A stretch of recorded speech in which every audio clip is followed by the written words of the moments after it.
चला आज जरा एका महत्त्वाच्या विषयावर बोलूया. प्रत्येक भारतीय ट्रेडरला छळणारा एक प्रश्न म्हणजे माझे पैसे जातात तरी कुठे.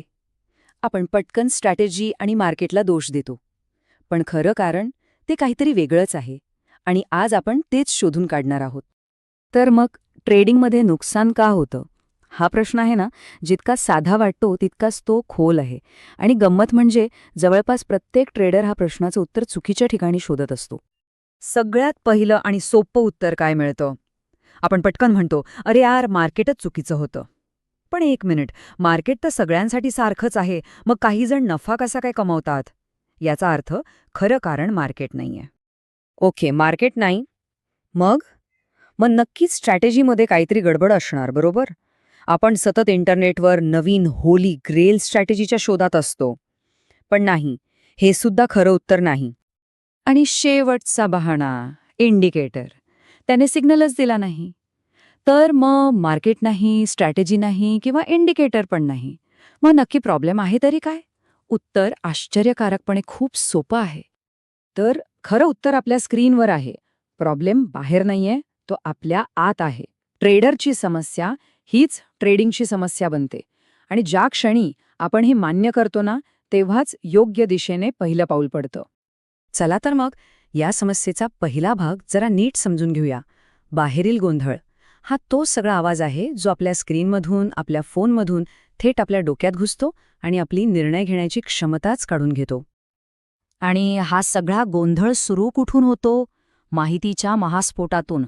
आजच्या काळात माहिती मिळवणं खूप सोपं झालंय, पण योग्य माहिती मिळवणं तितकंच कठीण झालंय. आता हा आवाज येतो कुठून? विचार करा. यूट्यूबवरचे गुरु जे फक्त हिरवे स्क्रीनशॉट दाखवतात, टेलिग्रामवर फुकटच्या टिप्सचा पाऊस पडतोय, व्हॉट्सॲप ग्रुप्सवर तर वेगळीच भावनिक चर्चा सुरू असते आणि टीव्ही न्यूज तर आहेच. म्हणजे हजारो आयडियाज, शेकडो पद्धती, पण ह्या सगळ्यावर प्रोसेस करायला मेंदू मात्र एकच. मग तो गोंधळणार नाही तर काय होणार? आणि ह्या अवस्थेला एक नाव आहे, ॲनालिसिस पॅरालिसिस. म्हणजे काय की आपण इतका जास्त विचार करत बसतो की योग्य वेळी निर्णयच घेऊ शकत नाही.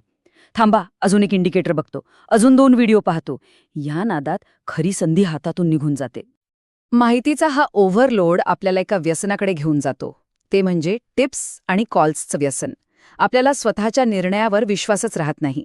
प्रत्येक ट्रेड घेण्याआधी दुसऱ्या कोणाची तरी परवानगी हवी असते. पण एक यशस्वी ट्रेडर काय विचार करतो माहितीये? तो म्हणतो, मी माझ्या सिस्टीमवर कमावतो, दुसऱ्यांच्या नाही. ही मानसिकता खूप महत्वाची आहे, जी टिप्सच्या व्यसनाच्या अगदी विरुद्ध आहे.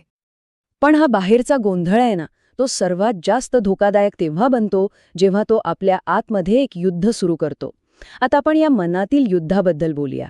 ही एक अशी लढाई आहे जी प्रत्येक ट्रेडरला दररोज स्वतःशी लढावी लागते. आपल्याला काय वाटतं की आपण कशावर ट्रेड करतो? चार्ट्स, कॅन्डल्स, इंडिकेटर्स, बरोबर? पण खरं सांगू, आपण यावर ट्रेड करतच नाही. आपण ट्रेड करतो आपल्या भावनांवर. भीती, लोभ, आशा आणि सगळ्यात घातक झालेलं नुकसान भरून काढण्याची सुडाची भावना. आणि यातली फक्त एक भावना, रिव्हेंज ट्रेडिंग. म्हणजे लॉस झालाय ना, आजच्या आज भरून काढणार. ही एक मानसिकता, विश्वास ठेवा, तब्बल 90% लोकांचे ट्रेडिंग अकाउंट्स रिकामे करते. आकडा ऐकलात? 90%. हा आकडा खूप मोठा आणि गंभीर आहे. बरं, मग ह्या भावनांवर नियंत्रण का नाही मिळवता येत? कारण एक गोष्ट लक्षात घ्या, ट्रेडरला मार्केट कधीच हरवत नाही. त्याला हरवतो तो शिस्तीचा अभाव. ट्रेडिंगमध्ये कोणी बॉस नसतो, कोणी नियम लादत नाही. आणि हेच स्वातंत्र्य, शिस्त पाळण्यातला सर्वात मोठा अडथळा ठरतं. आणि या आतल्या गोंधळात तेल ओतायचं काम करतो तो सामाजिक आणि आर्थिक दबाव. काय मग, आज किती कमावलंस? अरे, हे तर जुगार आहे, शांतपणे नोकरी कर ना, असे टोमणे आणि सोबत EMI, बिल आणि कर्जाचा दबाव. या सगळ्या प्रेशरखाली चांगले निर्णय कसे घेतले जाणार? आणि मग येते सगळ्यात शेवटची आणि सगळ्यात दुर्लक्षित लढाई, मानसिक थकव्याविरुद्धची. दिवसाचे 7-7, 10-10 तास स्क्रीनसमोर बसून प्रत्येक टिकवर लक्ष ठेवल्यानं मेंदू थकतो. आणि थकलेला मेंदू कधीच योग्य निर्णय घेऊ शकत नाही. तर मग या सगळ्या चक्रातून बाहेर कसं पडायचं? उपाय स्ट्रॅटेजीमध्ये नाहीये. उपाय एका शब्दात आहे, माइंडसेट शिफ्ट. स्ट्रॅटेजी बदलण्याऐवजी आपल्याला स्वतःच्या विचार करण्याच्या पद्धतीत बदल घडवावा लागेल. तर थोडक्यात सांगायचं तर हे आहेत त्या 7 मुख्य समस्या. माहितीचा ओव्हरलोड, भावनांच्या आहारी जाऊन ट्रेडिंग, शिस्तीचा अभाव, टिप्स आणि कॉल्सचं व्यसन, यूट्यूब गुरूंचा प्रभाव, सामाजिक आणि आर्थिक दबाव आणि शेवटी मानसिक थकवा. यावर विचार करणं गरजेचं आहे. आणि सगळ्यात महत्त्वाचा मुद्दा हा आहे की जोपर्यंत आपण ह्या मूळ समस्यांवर काम करत नाही, तोपर्यंत जगातली कोणतीही भारीतली भारी स्ट्रॅटेजी घ्या, मग ती सुपर ट्रेंड असो, EMA असो किंवा प्राइस ॲक्शन, काहीही कामाला येणार नाही. आधी पाया पक्का करावा लागेल. म्हणून या संपूर्ण विश्लेषणाच्या शेवटी प्रश्न एकाच ठिकाणी येऊन थांबतो.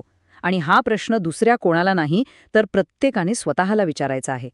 आपल्याला आपली स्ट्रॅटेजी बदलायची आहे की स्वतःला? यावर विचार नक्की करा.